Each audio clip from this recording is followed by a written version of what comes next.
Hello बच्चों, JCERT द्वारा class 10 के विद्यार्थियों जिसका सेशन 2024 से 25 तक था, उन बच्चों की तैयारी के लिए मॉडल प्रश्न पत्र जारी किया गया है।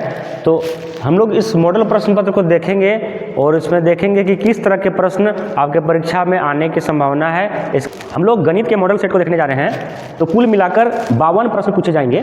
52 प्रश्नों में जो पहला 1 से लेकर 30 तक प्रश्न होंगे वह मल्टीपल चॉइस क्वेश्चन होंगे, यानी बहुविकल्पी प्रश्न, जिसमें 4 ऑप्शन दिया जाएगा, 4 विकल्प दिया जाएगा और चारों में से एक सही होगा, उसका चयन करना होगा। इसके बाद सेक्शन बी में 31 नंबर से लेकर 38 नंबर तक अति लघुत्तरीय प्रश्न पूछे जाएंगे, जिसमें 2 अंक निर्धारित किए गए हैं, यानी प्रत्येक प्रश्नों पर 2 अंक दिए जाएंगे।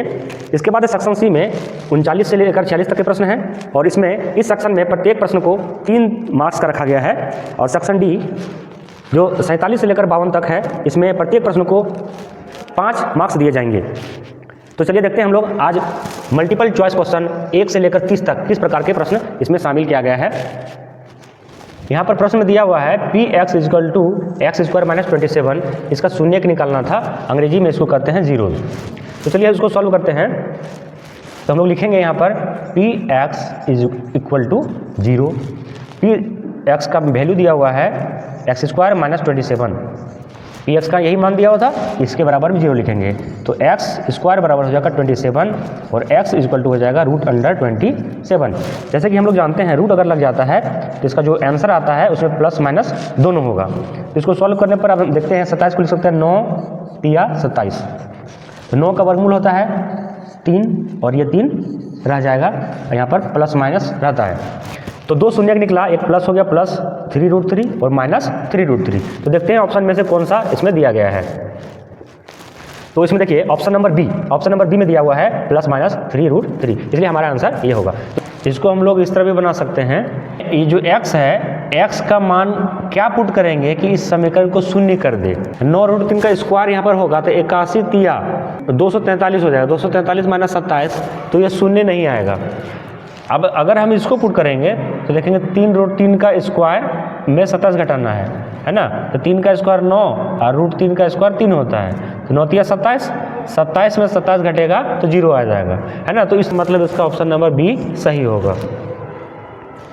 अगला प्रश्न है, यदि किसी बहुपद का ग्राफ x अक्ष को 3 बिंदुओं पर प्रतिच्छेद करता है तो इसमें कुल कितने शून्य होंगे।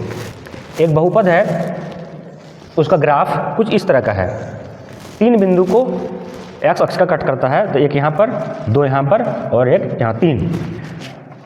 अगर x अक्ष को 3 बिंदु पर प्रतिच्छेद करता है, यानी इसका 3 हल होगा, 3 मान होगा। उसी तरह अगर x अक्ष को इस तरह कट करता है तो हम गिनेंगे x अक्ष को कितनी बिंदुओं पर कट किया गया है। तो 1 2 3 4, तो इसका आंसर हो जाएगा 4। लेकिन फिलहाल जो हमारा प्रश्न दिया गया है इसमें कहा गया है x अक्ष को 3 बिंदुओं पर प्रतिच्छेद करता है तो कितने शून्यक होंगे। तो इसका आंसर हो जाएगा 3, ऑप्शन नंबर ए।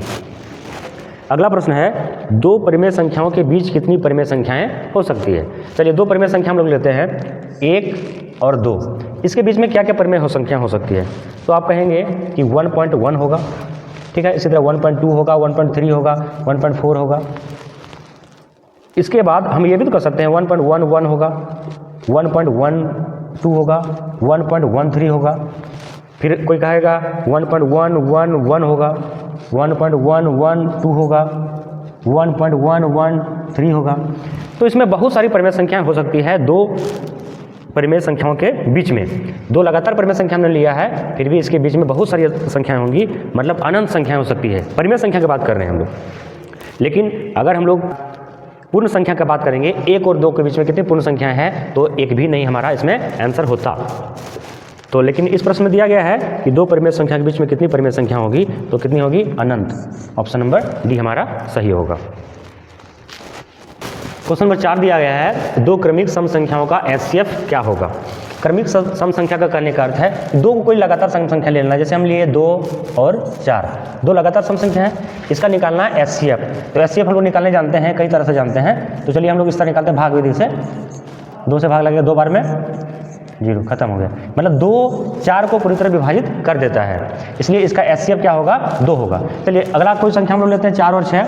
तो इसमें 4 छोटा है, 4 से भाग देते हैं 6 को, तो 4 × 4 2 बचा शेष, 2 से फिर 4 को भाग देंगे तो ये क्या होता है, 4 को कट जाता है। इसमें भी 2 से भाग लग गया, इसलिए 2 क्रमिक सम संख्या होगा तो उसका एचसीएफ जो होता है हमेशा 2 होता है, इसलिए ऑप्शन नंबर बी हमारा सही आंसर होगा।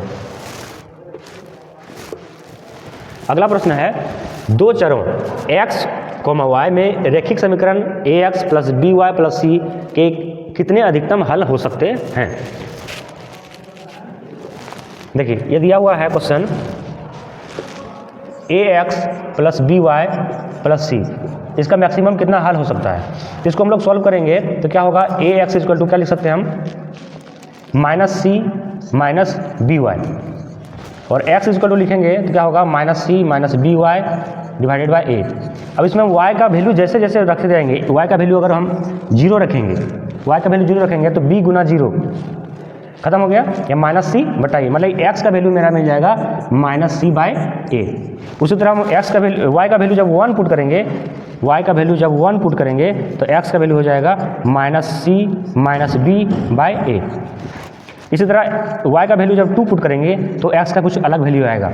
तो हम लोग कह सकते हैं कि 2 चरों x y के रेखिक समीकरण ax plus b y plus c equal to 0 के अधिकतम कितने हल संभव हैं, इसका अनगिनत हल होगा, इसका ऑप्शन नंबर सी सही आंसर होगा, 5 का सी। असंगत समीकरण युग्म द्वारा निरूपित रेखाएं कैसी होती है। इनकंसिस्टेंट पेयर ऑफ इक्वेशन जो होता है उसका लाइन कैसा होता है। तो देखिए, जब असंगत समीकरण हो तो असंगत समीकरण से एक भी हल नहीं निकलता है ना। एक भी हल कब नहीं निकलता है, जब 2 रेखाएं समांतर हो, समांतर रेखाओं का एक भी हल नहीं निकलता है। और हम लोग जानते हैं कि समांतर रेखाओं के लिए 2 रेखिक युग्म का समीकरण कैसा होना चाहिए, कुछ इस कंडीशन में होना चाहिए, a1 बटा a2 बराबर b1 बटा b2 है ना, लेकिन c1 बटा c2 ये बराबर नहीं होना चाहिए। अगर ये कंडीशन होता है 2 रेखिक युग्म का तो वो रेखिक युग्म कैसा होगा, असंगत होगा, यानी समांतर होगा, और समांतर जब हो जाएगा तो उसका एक भी हल नहीं निकलेगा। तो आप लोग को याद रखना है, असंगत जो समीकरण होता है ना, उसका एक भी हल नहीं होता है। इस क्वेश्चन में लिखा हुआ है x square minus 3x plus 2 equal to 0 has a root, मतलब इसका एक मूल निकालना है, एक रूट निकालना है, कौन सा होगा। हालांकि वो निकालने का कई तरीका है, उसमें से एक आसान जो तरीका है उसको हम देखते हैं। तो जहाँ पर x लिखा हुआ है, ये जो वैल्यू दिया हुआ है x का ही वैल्यू दिया हुआ है, यानी हम x के जगह में इसको रखेंगे तो इस समीकरण को क्या करेगा, सेटिस्फाई करेगा। इसका मतलब बराबर में 0 हमको लाके देगा। तो यहाँ पर 0 पुट करते हैं तो 0 का स्क्वायर माइनस 3 इंटू 0, ये पूरा खत्म हो जाता है, यहाँ से 2 बच जाता है 2, और यहाँ बोल रहा है 0 आना चाहिए, यानी मेरा ए नंबर आंसर नहीं होगा। ऑप्शन नंबर बी पर आते हैं तो माइनस 1 लिखा हुआ है, माइनस 1 को पुट कीजिए, माइनस 1 का स्क्वायर होता है 1, और यहाँ पर प्लस हो जाएगा 3 हो जाएगा, 3 1 4 और 2 6 हो जा रहा है, जबकि 0 चाहिए, ये भी नहीं हो रहा है। अब हम लोग 2 को लेते हैं तो 2 का स्क्वायर 4 माइनस 3 दूनी 6, ये 6 हो गया, ये 4 हो गया, 4 2 6 और माइनस 6 में 6 घट जा रहा है, इसका मतलब 0 हो रहा है। इसका मतलब ये है कि ऑप्शन नंबर सी को सेटिस्फाई कर रहा है। इस समीकरण का एक रूट जो होगा वो 2 होगा। अगला क्वेश्चन है, 2 लगातार विषम धनात्मक पूर्णांक ज्ञात कीजिए जिसके वर्गों का योग 290 है। विषम संख्या है, आप देख रहे हैं जो आंसर दिया गया वो भी विषम संख्या का युग्म दिया गया है, और इसके वर्गों का योग 290 होना चाहिए। अब यहाँ पर हम लोग गौर करते हैं, 15 का वर्ग और 17 का वर्ग। 15 का वर्ग होता है 225, 17 का वर्ग होता है 289। अगर 9 5 14 इकाई अंक में 4 आ रहा है, यानी इसका मतलब ये नहीं होगा, वर्गों का योग जोड़ने पर इकाई अंक 4 आ रहा है, आना चाहिए कितना 290, यानी 0 आना चाहिए। तो 9 का स्क्वायर 81 और 11 का स्क्वायर 121, अगर इसको जोड़ेंगे तो 290 तो नहीं होगा, ये हमारा सही आंसर नहीं होगा। सी नंबर देखते हैं, सी का 13 का वर्ग हो जाएगा 169 और 15 का वर्ग होगा 225, ये भी हमारा आंसर नहीं हो पा रहा है। ऑप्शन नंबर डी को देखते हैं, तो ऑप्शन नंबर डी में 11 का स्क्वायर 121 और 13 का स्क्वायर होता है 169। तो यहाँ पर देखिए 6 2 8 1 9 290 आ रहा है वर्गों का योग, यानी ऑप्शन नंबर जो डी होगा ये हमारा राइट आंसर होगा। हम लोग आ गए हैं क्वेश्चन नंबर 9 पर। इसमें लिखा हुआ है निम्नलिखित में कौन एपी यानी समांतर श्रेणी में है। Who among the following is AP. AP हम लोग जानते हैं एपी किसको कहते हैं, तो अब देखिए एक बार हम एक एग्जांपल लेते हैं छोटा मोटा। ये लिखे हम 4, 6, 8, 10। इसको एक देखिएगा तो एक क्रम में दिया गया है। 4 में 2 जोड़ने पर 6 आता है, 6 में 2 जोड़ने पर 8 आता है, 8 में 2 जोड़ने पर 10 आता है। इसको देखने पर हम अगला टर्म को मतलब इसका हजारों लाखों टर्म हम लोग निकाल सकते हैं। ये एपी है। ये इसका जो कॉमन डिफरेंस है बीच का वो जो है हमेशा समान होगा, इसको एपी में कहेंगे। तो इसमें बोल रहा है कि एपी में है हमको चुनना है। 4 क्वेश्चन दिया हुआ है। तो देखिए हम लोग अभी कॉमन डिफरेंस का बात किए, दोनों का अंतर का बात किए, तो चलिए देखते हैं इसमें किसका अंतर समान है। तो 4 और 2 दोनों का डिफरेंस 2 है। 8 और 4 डिफरेंस हो गया 4 का, यानी ऑप्शन नंबर ए मेरा गलत होगा। ऑप्शन नंबर बी, इन सब का अंतर देखिए, पहला जो अंतर है 2 का अंतर है, फिर 6 का अंतर है, यहाँ ये भी गलत हो गया। ऑप्शन नंबर सी पर आते हैं। 10 से चल गया इसमें माइनस 6 जा रहा है, यानी इसमें क्या हो रहा है 4 प्लस हो रहा है। 4 प्लस हो रहा है तो इसमें भी 4 प्लस करेंगे तो -2 आएगा। -2 में 4 प्लस करेंगे तो क्या आ जाएगा 2 आ जाएगा। इसका मतलब ऑप्शन सी हमारा सही होगा। चलिए ऑप्शन डी को भी हम लोग देख लेते हैं। 1 के बाद 4 है यानी 3 का गैप, इसमें देखिए 5 का गैप हो गया, इसमें देखिए 7 का गैप हो गया, यानी ये भी हमारा सही नहीं है। कॉमन डिफरेंस समान की बात कही गई है एपी में, इसलिए ऑप्शन नंबर मेरा सी सही आंसर होगा। चलिए क्वेश्चन नंबर 10 की ओर चलते हैं। इस प्रश्न में देखिएगा 1, 4, 7, 10 डैश डैश के 18वें पद का मान बताना है। तो हम लोग एपी का जो फॉर्मूला पढ़े हैं पदों की संख्या a plus n minus 1 into D, यही पढ़े हैं ए एन का मान पदों की संख्या। तो इसमें क्या होता है जितना पद होता है उसमें से एक माइनस किया जाता है और उसको डी से गुना किया जाता है। डी मतलब पदों का अंतर, पदों का अंतर, सारू डिप अंतर। तो यहाँ देखिए पदों का अंतर जो है 3 का अंतर है। तो ए लिखेंगे, हम ए लिख दिए, और n 18 था तो 17 कर देंगे। 17 और गुना डिफरेंस से गुना होता है, डिफरेंस यहाँ 3 है तो 3 से गुना आ जाएगा। तो 17 दिया 51 और 1 52। ऑप्शन नंबर सी हमारा सही आंसर होगा। 11 इसमें लिखा है कि 2 समरूप त्रिभुजों के क्षेत्रफल का अनुपात 16:9 है, तो उसकी संगत भुजाओं का अनुपात क्या होगा। प्यारे बच्चों, आप समरूप त्रिभुज का जो चैप्टर है उसमें पढ़े होंगे कि किसी 2 समरूप त्रिभुज का क्षेत्रफल का अनुपात, अगर हम मान लें यहाँ पर त्रिभुज एक ABC है, इसका एरिया, और एक त्रिभुज मान लेते हैं PQR है, इन दोनों त्रिभुज के क्षेत्रफल का अनुपात इसके भुजा के स्क्वायर के बराबर होता है। अगर इसका भुजा हम AB लेंगे तो इसका PQ लेना पड़ेगा, है ना, इसके स्क्वायर के बराबर होता है। तो यहाँ हम देख रहे हैं कि एरिया का अनुपात 16:9 है। इस जगह हम लोग लिखेंगे 16/9 बराबर लिखेंगे AB/PQ का होल स्क्वायर। जो ये होल स्क्वायर है इधर आके रूट में बदल जाएगा, और रूट 16 का वर्गमूल हम लोग जानते हैं 4 होता है, और 9 का वर्गमूल कितना होता है 3 होता है। तो AB और PQ यानी भुजाओं का जो अनुपात हो जाएगा वो क्या हो जाएगा 4:3। तो देखते हैं ऑप्शन नंबर सी जो है, ऑप्शन नंबर सी में लिखा हुआ है 4:3। तो हमारा सही क्या हो जाएगा आंसर, कौन सा आंसर सही होगा 4:3, option number C. Question number 12 है समचतुर्भुज के विकर्ण 6 सेंटीमीटर और 8 सेंटीमीटर दिए गए, प्रत्येक भुजा की लंबाई ज्ञात करनी है। देखिए समचतुर्भुज हम बना रहे हैं,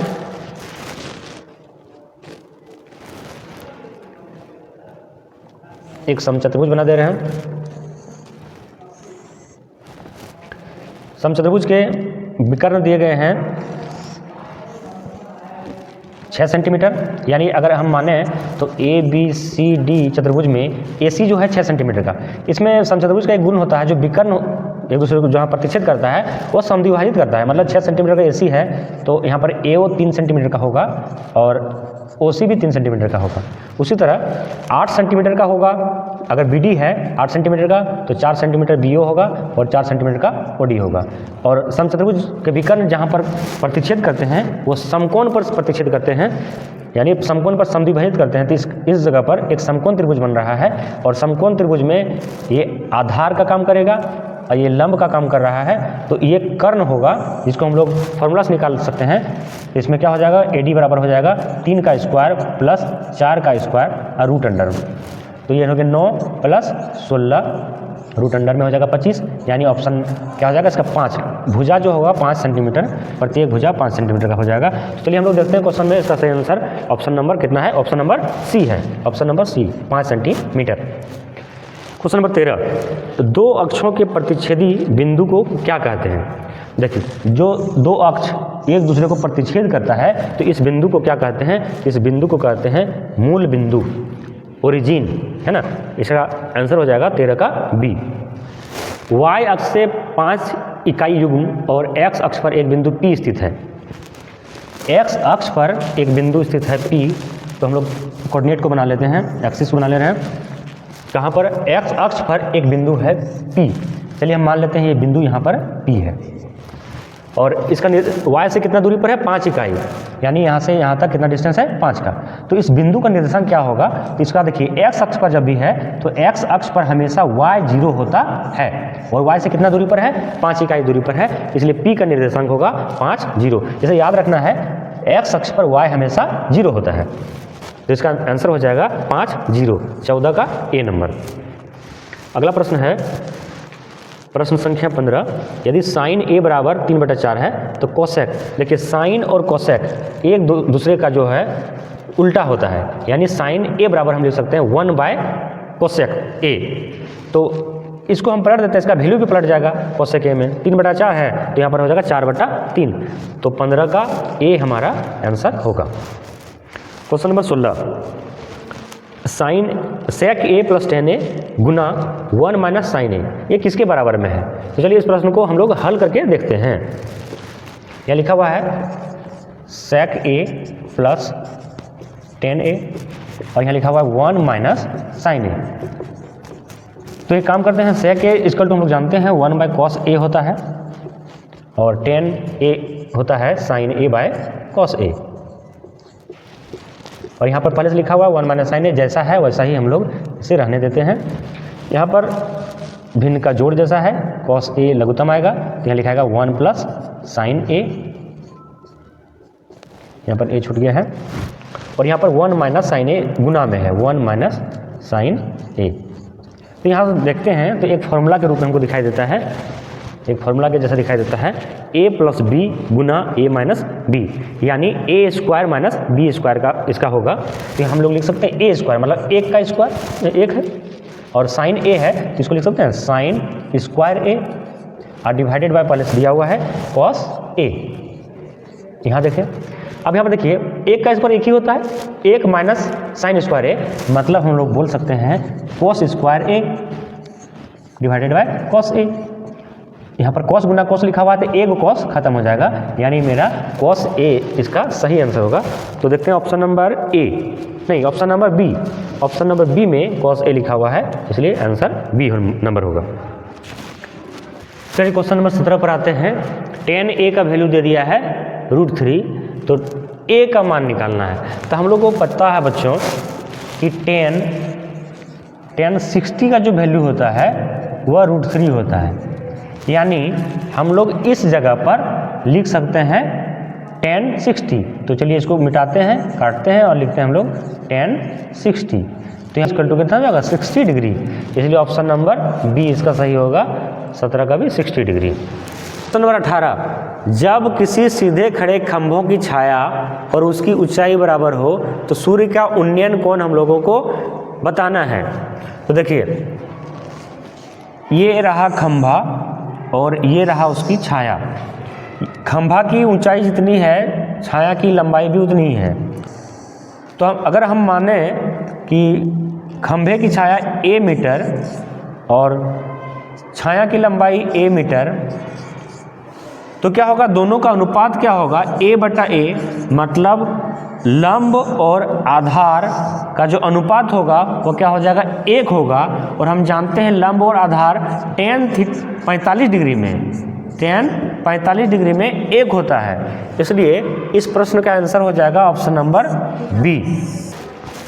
क्वेश्चन संख्या 19 है, अर्धवृत्त का कोण कितने डिग्री का होता है? एक अर्धवृत्त हम लोग बनाएं, इसमें कितना डिग्री कोण बनता है? तो इसमें जो कोण बनता है वो 90 डिग्री कोण बनता है, इसलिए इसका सही आंसर हो जाएगा ऑप्शन नंबर डी, अर्धवृत्त का कोण समकोण होता है। क्वेश्चन संख्या 20, यदि दो वृत्तों के केंद्र के बीच की दूरी उसकी त्रिज्याओं के योग के तुल्य हो तो उभयनिष्ठ स्पर्शक रेखाओं की संख्या कितनी होगी? कुछ इस तरह वो वृत्त क्या होगा, सटा हुआ होगा। तो इसमें कितना स्पर्श रेखा गुजर सकता है? उभयनिष्ठ उभर स्पर्श रेखाओं की संख्या देखिए, पहला स्पर्श रेखा यहाँ से गुजर जाएगा दोनों को टच करते हुए, दूसरा यहाँ से गुजर जाएगा और तीसरा ऐसे गुजर जाएगा, यानी स्पर्श रेखाओं की कुल संख्या इसमें हो जाएगी 3। Option number C. Option number 21, वृत्त के केंद्र से समदूरस्थ जीवाएं आपस में क्या होती है? देखिए, एक वृत्त हम लोग बनाते हैं, ये वृत्त है, इसके केंद्र से समदूरस्थ एक जीवा यहाँ पर है, एक जीवा यहाँ पर है, यानी यहाँ से जितना दूरी इस जीवा तक है उतना ही दूरी इस जीवा तक है। तो अगर ऐसी स्थिति होती है तो उस समय हम लोग पढ़े हैं बच्चों कि ये जीवा क्या होगी, जीवा बराबर होगी। तो इसका ऑप्शन नंबर बी होगा, जीवा समान, इक्वल। क्वेश्चन नंबर 22, दूल्हे का आयतन का अनुपात 8:27 है, उनके पृष्ठ क्षेत्रफल का अनुपात होगा। तो चलिए देखते हैं इस प्रश्न को। दो गोला है, आयतन का अनुपात दिया है, तो गोला का आयतन होता है 4/3 पाई r क्यूब, स्मॉल r लिए क्योंकि आयतन इसका था 8 अनुपात में, इसीलिए 4/3 पाई, यहाँ पर कैपिटल R क्यूब लिखते हैं, और इन दोनों का अनुपात दिया है 8:27। 4/3 पाई और 4/3 पाई कैंसिल हो जा रहा है, तो r क्यूब मतलब small r by capital R, cube है उधर जाके क्या हो जाएगा, अंडर क्यूब रूट हो जाएगा 8/27, यानी इसका हो जाएगा 2/3। स्मॉल r और कैपिटल R का जो अनुपात है 2:3 है। अब यहाँ से हम लोग देखते हैं कि पृष्ठ क्षेत्रफल का अनुपात बोल रहा था, यानी बोल रहा था 4 पाई r² divided by 4 pi capital R², इसका रेशियो बता रहा था। तो यहाँ पर 4 पाई और 4 पाई कैंसिल हो जाएगा, यानी जो त्रिज्या का अनुपात है उसका स्क्वायर कर देंगे तो हमारा आंसर आ जाएगा। तो स्मॉल r था 2 अनुपात में और कैपिटल R था 3 अनुपात में, यानी हम लोग लिख सकते हैं 2k, चूँकि अनुपात में तो इसलिए 2k हम लिख सकते हैं इसको, 2k/3k, इसका स्क्वायर कर देने पर हमारा आंसर हो जाएगा वक्र क्षेत्रफल का अनुपात का। तो यहाँ पर देखेंगे k और k कैंसिल हो जा रहा है, तो 2 का स्क्वायर 4 और 3 का स्क्वायर 9, यानी 4/9, इसका मतलब हो गया 4:9, 4:9 इसका सही आंसर होगा। चलिए प्रश्न की ओर चलते हैं। तो 4:9 ऑप्शन नंबर डी। चलिए हमारा अगला प्रश्न है, किसी गोले का वक्र क्षेत्रफल 144 पाई वर्ग सेंटीमीटर है, तो उसकी त्रिज्या कितनी होगी? गोले का वक्र क्षेत्रफल होता है 4 पाई r², इसका वैल्यू दे दिया है 144 पाई।